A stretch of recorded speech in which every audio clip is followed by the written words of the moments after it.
tell us a little bit about your work here at Art Dubai. We are fascinated. I use the coordinate, which is also referring to all the countries, because this is a global event, actually, where we can meet people. We see them, but sometimes we don't know them.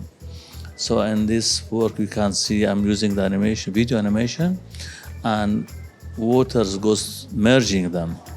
But this water, we don't know actually, it came from where and where it's going. So it's unknown from both sides and goes from right to left. That we control it by the animators actually, because it's a media. Today you have a freedom to use the material the way you want, supporting the work. We have this interest in water, and it comes from a fascinating but terrifying story of something that happened to you. When we were returning to the coast, in the way I fell down from the boat and they lost me. They didn't recognize I was not there for maybe half an hour. Then they found me. I was shouting in the middle of the sea. Then they pulled me.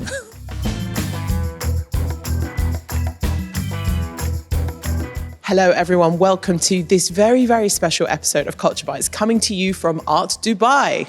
And today, as well as exploring the different halls, we are also going to be speaking to one of the curators and a very prominent Emirati artist. This is Culture Bites coming to you from the National News here at Art Dubai. My name is Enas Refaei. And I'm Farah Andrews. We're here. We are here. How are you? I'm very overwhelmed right now. So we're in an art gallery. Bringing you in behind the curtain, we are not only at like the preview day, we are early previews. We are early. Because we're allowed to be in the way. Security has tried to stop us a few times already. They were absolutely not, no riffraff like you. And we're like, yeah, that's it. Yeah, and here we are. It's exciting. And last year you weren't here, so you're here this year with Culture Bites and the whole team. How are you feeling? I watched this when I was sick, and now I'm here watching you in person. And we have an announcement as well, because we are... Yes, drum roll. Have got... we have been nominated for another award. We have been nominated for the Publishers Podcast Awards for Best Entertainment Podcast. Best Entertainment Podcast. I feel like it's a round of applause for the team. Well done, everyone. Yeah, guys. You can't see them. Are you entertained? I'm very entertained right now. Good. Art Dubai is opening up. Well, we're at the VIP day. It will officially be opening up on the 18th. Yes. So we are recording on Wednesday. So today and tomorrow, 16th and 17th, is the invitation only day. And then from Friday until Sunday, it is open access. Everyone come down. And kind of like a what is Art Dubai? Shall I describe it? Do you want to? Yes, I will. So imagine lots and lots of galleries. In fact, there's 120 different exhibitors from over 50 countries that all gather in one space at one time. There's different halls and rooms kind of dedicated to different themes. Yeah. We've already seen the digital space. Yeah, we've wandered around digital.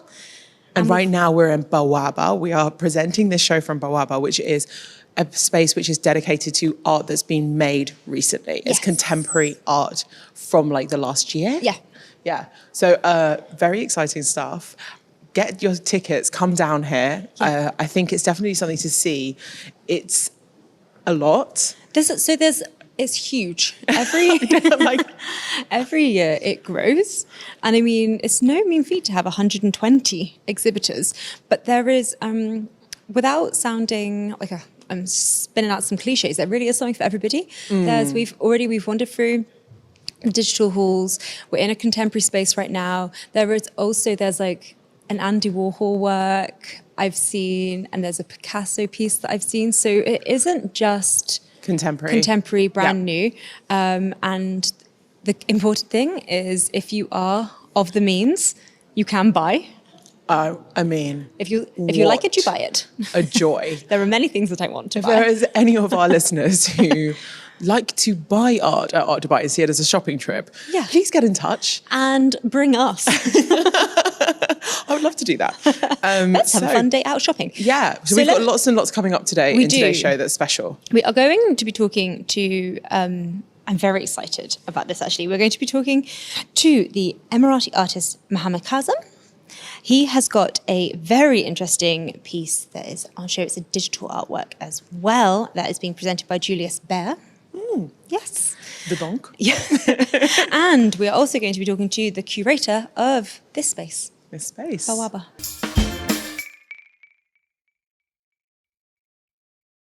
Hello, and so we're welcoming now our first guest of today, Mirjam Varadinis, who is a Swiss art historian and curator, renowned for her focus on contemporary art. Since 2002, she's been a curator at the Kunsthaus Zurich, where she's organised numerous exhibitions, and now you're here. Mirjam's curatorial practice often explores themes of identity, globalization, and performative strategies.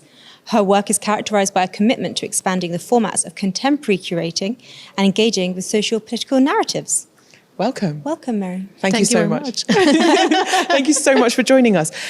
This section of Art Dubai is so impressive. Do you want to talk to us a little bit about the curational framework that built up Bawwaba? Yeah, I wanted to invite artists that reflect, let's say, on contemporary concerns, on our times. We're facing many challenges currently, and there's, from political turmoil to also the climate crisis. And I invited artists that reflect on those issues and that kind of offer also another reading, another possibility of reimagining another future in these moments of conflict and crisis. And the title, Bawwaba, feels particularly resonant at the time of global division and conflict. Can you tell us kind of about the kind of conversation you hope that is going to spark?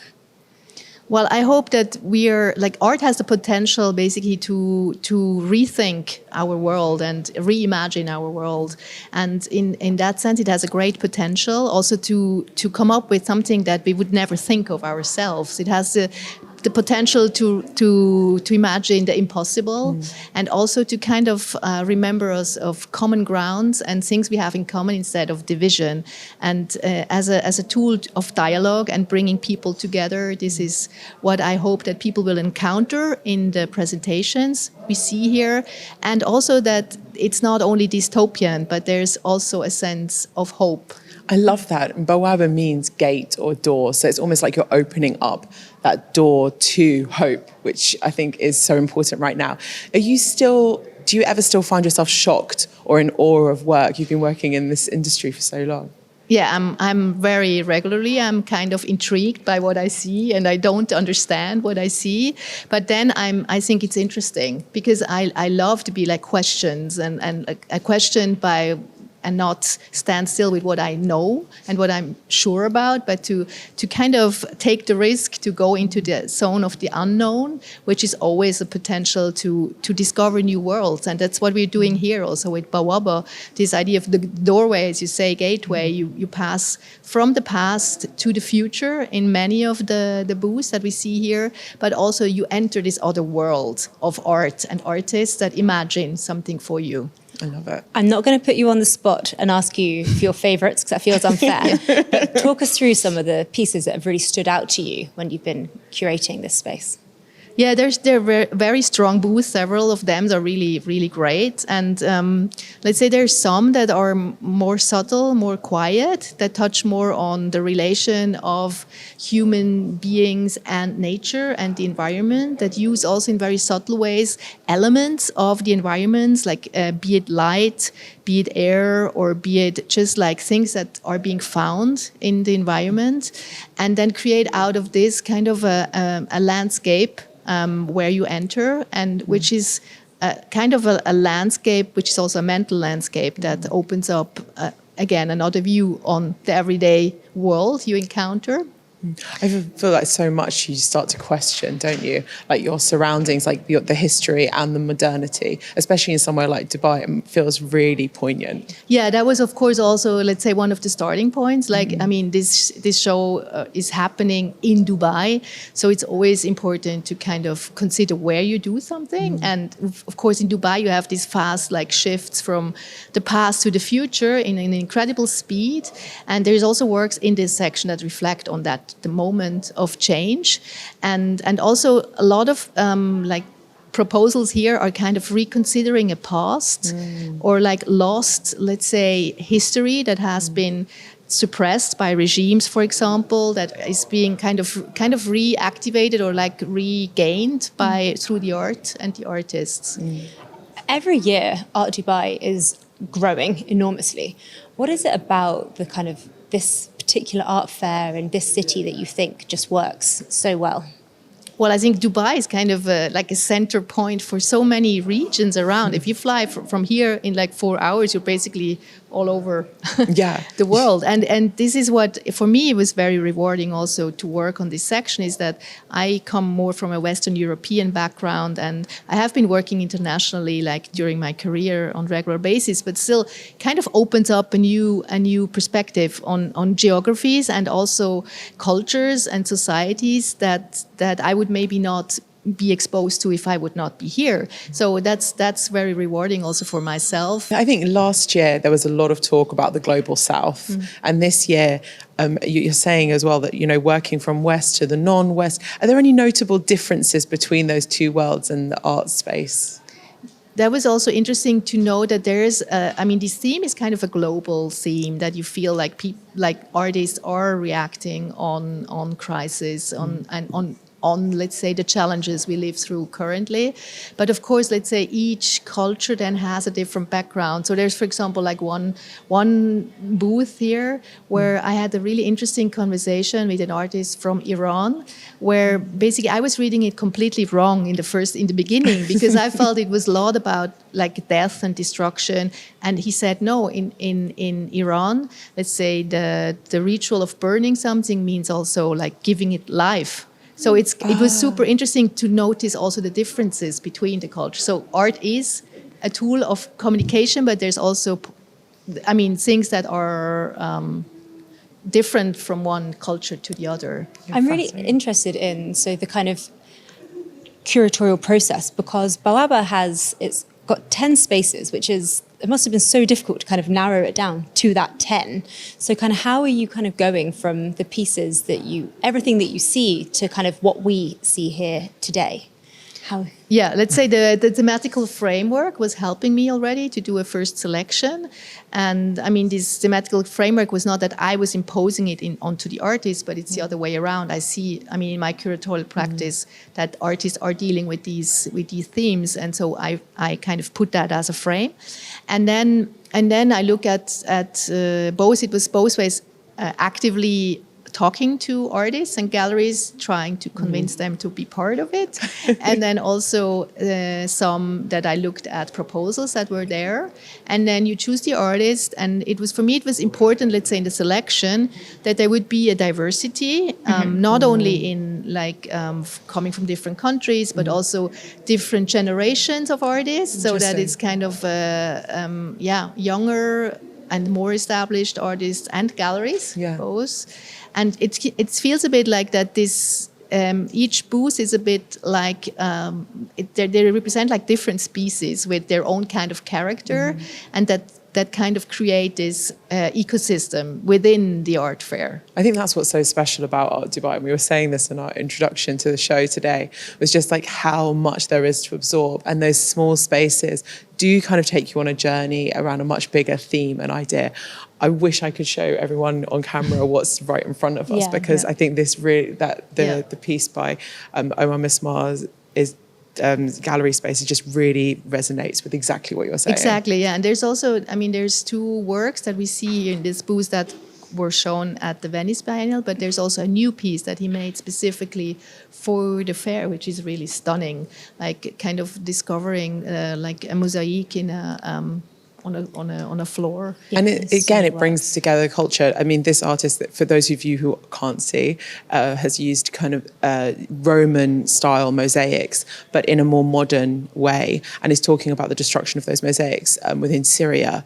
And it just felt like home to me. I'm Jordanian. It felt like home to me because these shapes and these symbols and these patterns feel like my culture too. So it does feel really personal. Yeah, it does, and it's also interesting. So he kind of refers back to like photography and images that we see every day, but there's so many of them that we don't really notice them any longer. And somehow he kind of creates like a way with these mosaics that you start to look at things again. And on the other hand, it's kind of a monument also for this moment and these people that he creates, and that's what is so powerful, I think, about. And the new mosaic is actually a house that is near Gaza, where someone kind of found basically on the ground mosaics, and then they started to clean it. And it's again a kind of a photographic way of presenting it, but turning it into this mosaic that is very powerful and very touching. It really is. It's amazing. Well, thank you so much for joining us on Culture Bites. We feel super honoured to have you, and we can't wait to see more of the show. Thank you very much for Thank inviting me. you. It was a pleasure talking with you. And now we are joined by Emirati artist Mohammed Kazem, who lives and works here in Dubai. His exhibition at Art Dubai is a new immersive work titled Directions Merging, supported by Julius Baer. Hi, welcome. Hi. Welcome. Tell us a little bit about your work here at Art Dubai. We are fascinated in this piece. Yes, thank you for inviting me, and thank you for Jules Baer also to support me to realize this new commission for Julius Baer in the Art Dubai. This year also I'm showing a few new works also with my gallery, Isabel Gallery, in the booth. Two small work entitled Collecting Waves.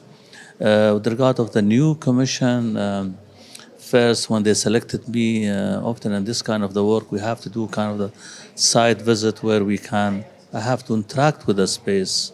Nice. And the Julius Baer team also, they provided me the size of the place, and I did a site visit where I can come with the new ideas. This kind of interaction is very important with the installation work. I use the coordinate, which is also referring to all the countries, because this is a global event actually, where we can meet people. We see them, but sometimes we don't know them. So in this work, you can see I'm using the animation, video animation, and waters goes merging them. But this water, we don't know actually, it comes from where and where it's going. So it's unknown from both sides and goes from right to left. That we control it by the animators actually, because it's a media. Today you have a freedom to use the material the way you want, supporting the practice, the work. And in the center of the room, the location of the Art Dubai, or the room itself, actually, where we are meeting each other in that room. But in the fact, you don't know, you cannot recognize all this movement, how it goes, how it comes. So it has infinity movement, but it will be unknown for the viewer. But the viewer and audience, they will really interact with the work, and they feel physically they are also moving with the work. Wow. I love this. And I know from your previous works as well, you have this interest in water, and it comes from a fascinating but terrifying story of something that happened to you.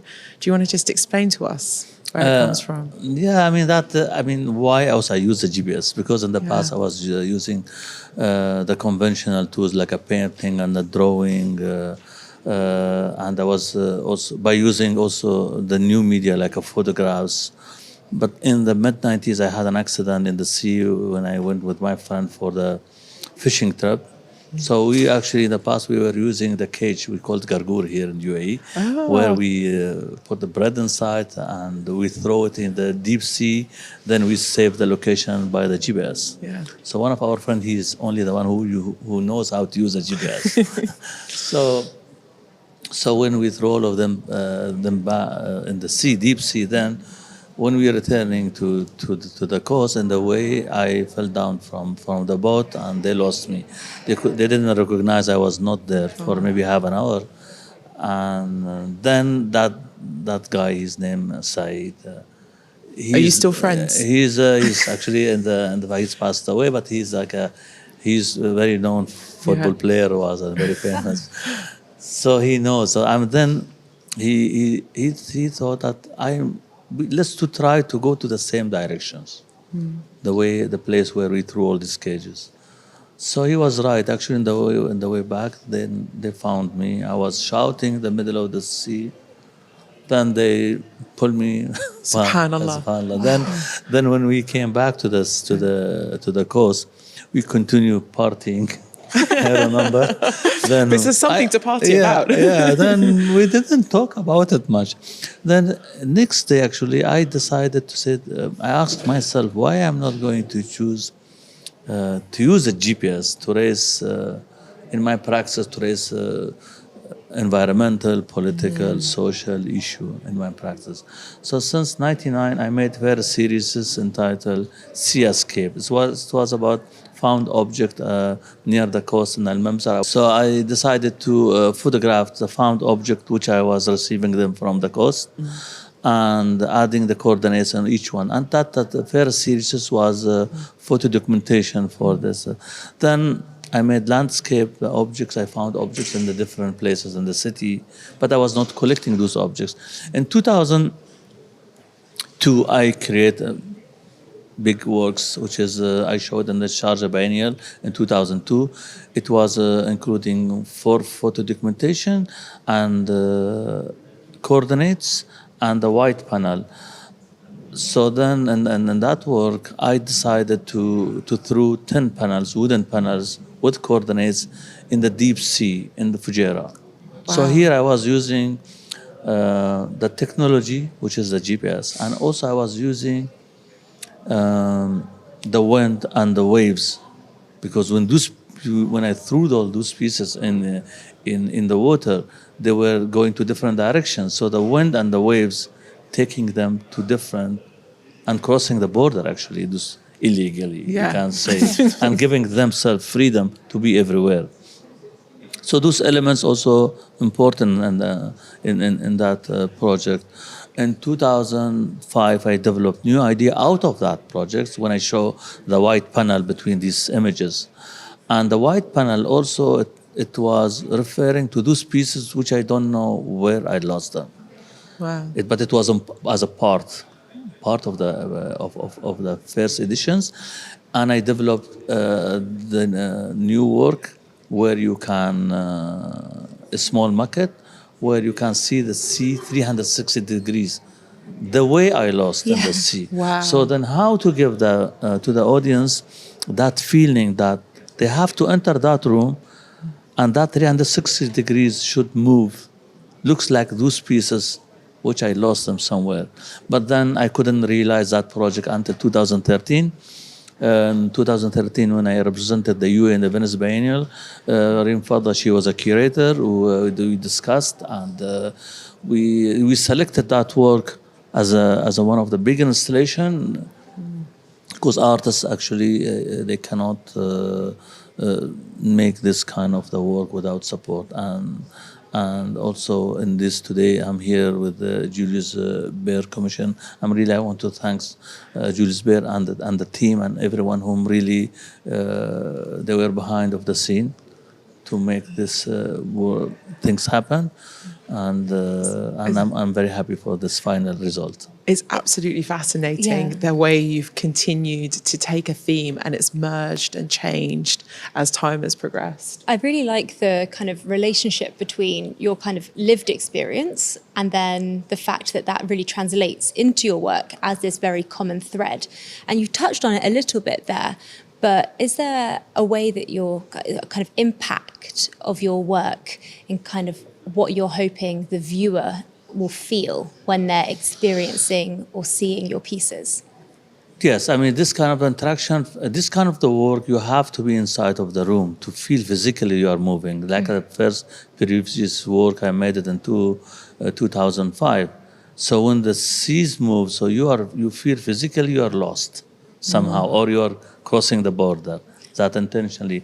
And this work, you can say, I made it in a very minimal way. It should be also very clean. And also we paid attention to the speed of the movement, why we didn't use, example, the waves in the room.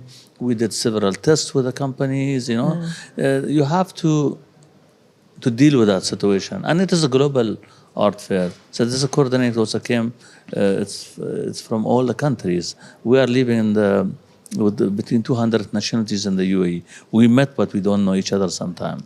So, and it is also that element of unknowing each other, everyone's. And also it is there because you don't know the water comes from where I'm going where. So it's unknown from both sides. I think there's something I'm learning now. Like I suppose we just take it for granted that water is this like completely fluid thing that moves around, and bringing it to Dubai, as we know, you said just now, there's so many people here. How does it feel for Art Dubai to be at Art Dubai this year?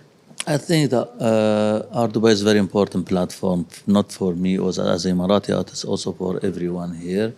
And I want just to tell to the audience also that it's not about commercial only.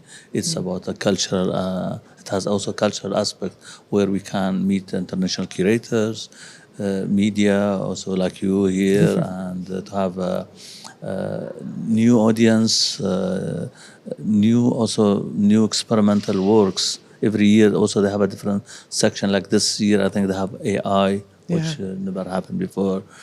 And it's happened that last year I met the international curator, Fomio Nanjo. He used to be the curator of Mori Museum. So he came here to see the art scene and selecting the artists for Innova Binali. And I was being one of those artists who invited through him. So this is also important, that where we can also meet other international curators. It's not about only culture, not about commercial. And you touched upon your work at the Venice Biennale. Tell us about how it felt to be representing the Emirates at such a prestigious event. I think it was first.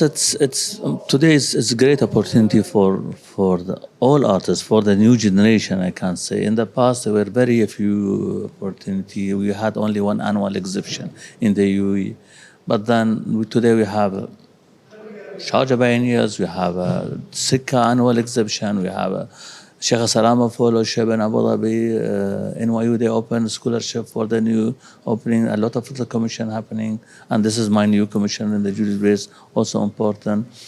And also it's important for them to be the international, the most prestigious, the Venice Biennial is the most prestigious biennial in the history, and the first one, I think. And also we, in that platform, we can receive, I can say, approximately 6 million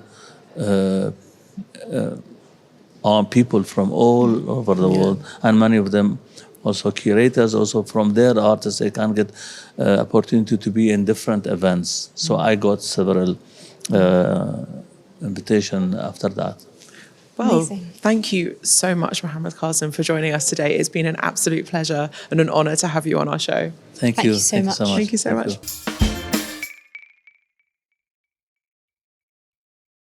Well, what an amazing series of conversations. I've loved it. It was. Yeah. It is. And to wrap, I think we should do a couple of recommendations From here. from the ground. Yeah, from the ground. So do you want to start? I can kick us You off. were very excited for this piece when I you walked was. past So, it. yeah. My recommendation is an unexpected one for me. It's a digital art piece. It's called Carbon Wake by an American artist called Breakfast. I love that name. Probably not his birth name, but we don't need to. We won't go into it. We won't go into it. He's also here. I know. I saw him talking. I got giddy. It's a very cool. It's actually an AI generated piece that is a kind of a wall of gold pieces of gold metal, and using AI data, it reflects the different cities in the world. And it looks at how they're using renewable energy. Wow. And so it's changed every minute. So the piece of work, kind of like the gold moves, and it kind of reflects how renewable and not renewable different cities are. So when I walked past, it was reflecting Cairo, and some stats. It told me that Cairo was using 90% renewable, 10% fossil fuel in the work. So I learned something, and I enjoyed a very beautiful, dynamic, movable piece of art. It's a really lovely piece of art because it just kind of glitters. Yeah. And it's huge, so you can't miss it. Enormous. So it really does get a little magpie in me. I was like, oh, gold. And then I was like, oh, learning. Yes. So yeah, that's my recommendation. Oh, I love that. So my recommendation for this week is Manifesto Language and the City. You've seen this as well. I Loved. It's in this Bawwaba hall, and it's by the artist Abdullah Al-Uthman. He's actually got an exhibition, a solo exhibition opening up this week in Abu Dhabi on Friday in the Miza area. So if you're in Abu Dhabi or if you're in Dubai, you can catch his artwork in either space right now, which is beautiful. You really have hit the jackpot there with this piece. I really have. And it's it's one of my passions is the neon artwork of shops and restaurants.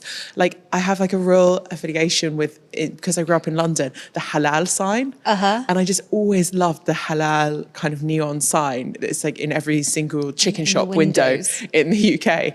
And this piece kind of has a play on that, but also on like the much broader, like, you know, Arabic speaking cities and how the like use of neon and signage. So I think it's really like, it will mean something to you. You can't walk past it without it catching your eye either. Yeah. And as soon as I walked in, I recognised it because we've used the images of it in some of our work already, at some of our stories. Yeah.